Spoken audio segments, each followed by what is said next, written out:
Hello everyone and welcome to WWE Factor, and today I'm reviewing TNA Impact for 10/18/12. And the show starts off with Ace and Nate's, introducing their brand new member, their newest member to the group, Devon. Devon is the member of the group, not the leader, so that's just it. Eric Bischoff is the leader. To me, Eric Bischoff is the leader without a doubt. We'll see what happens with that. Sting comes out after that, and he starts brawling with the whole TNA roster. Well, not all of it, but half of it, against Aces and Eights. Aces and Eights retreats, and Hulk Hogan comes out and makes a match between Sting and Devon.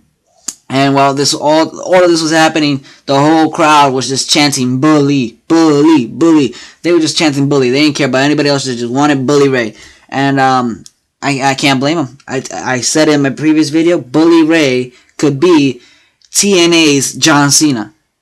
Bully Ray is just that damn awesome. The whole crowd loves him. He's big. He's got great mic work. He's awesome. While Hulk Hogan was making the match between Sting and Devon, the whole crowd was chanting, "We want Bully." Like, come on, Hogan. He didn't even say anything about it. Anyway, we went to commercial. When we came back from commercial, we had a backstage segment with Hulk Hogan, Mr. Anderson. Hulk Hogan was telling him that he's in the that stuff that they do every once a month. I forgot what, fight night. Yeah, open fight night. He's one of the people that could fight for the World Heavyweight Championship against Jeff Hardy next week, and that's cool. Where has Mr. Anderson been these past couple of weeks, months? A couple of months ago, he was the damn champion. Now he's nowhere to be seen anyway. Joseph Parks walks in, and he wants to talk to Hulk Hogan privately, and I'll get to that a little bit later on because they announce why. Alright, we had a match with Samoa Joe versus Robbie E for the TV title. And to me, having the TV title defended every single week, I think it's stupid. It really is stupid. It makes the title seem a lot less, not as important. But that's just me. Let me know what you think in the comments below. But Joe destroyed Robbie E and Robbie T. And it was just, a match to get Joe in the ring and have the title defended. So we go backstage with Tara and Jesse from Big Brother. And at the pay-per-view, I didn't care about Jesse. Didn't care about Tara winning or anything.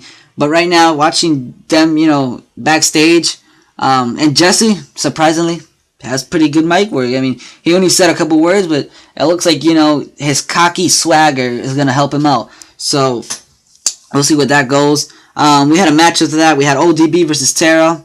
ODB won the match.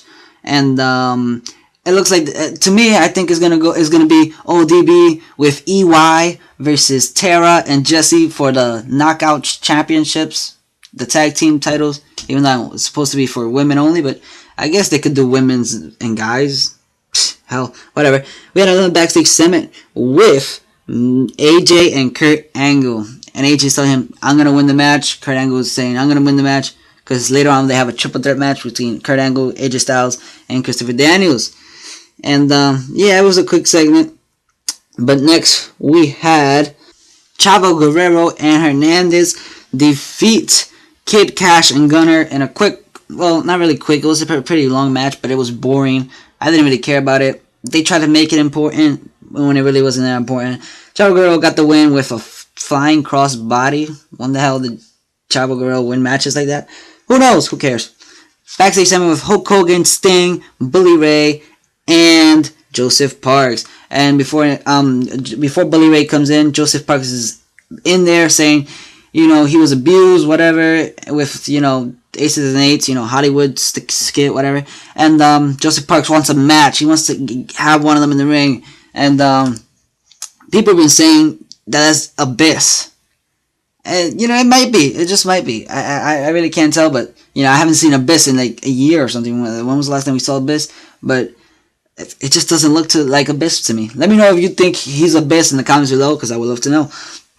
Bully Ray comes in, and he wants Hulk Hogan to replace Sting with Bully Ray. And Hulk Hogan says no, that he needs to pay attention to the title match, because he's in the running for the title match next week. And Bully Ray walks out. Fine, I'll do that, but you need to start trusting me more. And that ends it right there. Sting, runs behind him and tries to talk him out of stuff, whatever. Next, we had the Jeff Hardy celebration for winning the TNA title that everybody saw coming. Wow. And we had a double A coming out. Austin Aries interrupting the whole thing. Oh, by the way, Jeff Hardy came out with his world championship, the one that looks really stupid. But he came out with his championship, a new theme, a new look. So it doesn't look like he's leaving TNA anytime soon. Sorry for all you WWE fans. I don't think he's going back to WWE anytime soon. So sad faces all over the world. But Austin Aries came out with balloons and cookies, and he let the balloons fly up, and Jeff Hardy threw the cookies. And Austin Aries wanted to see the title. Jeff Hardy gave it to him, and he spit on it. And this match, the next match between these two guys, are gonna tear the house up again. Like Bound for Glory, that was a really good match. Next time they go at it, I think Jeff Hardy's gonna keep the title. And if they have a match after that, they might give it back to Austin Aries. But I don't know if they will have a match after that. But Austin Aries is freaking awesome. He is, whatever he says, the greatest person on the planet. I think that's what he says. He is that awesome. He'd go to the fans to chant his name, and then he told them to shut up. That was brilliant. That was amazing. Brilliance.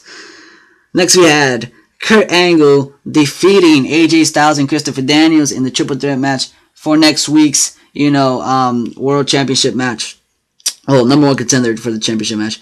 And after the match, Kurt Angle extended his hands to AJ, and AJ declined, and he walked away. And the question that popped up in my head like this is AJ turning heel? Maybe. Maybe not.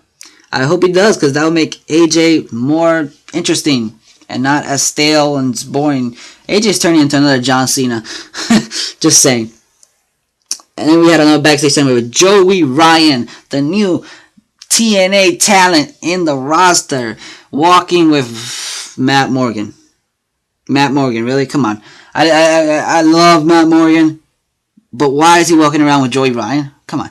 And with Hulk Hogan in the backstage, and to me, this is all about Matt Morgan, so I thank you for that.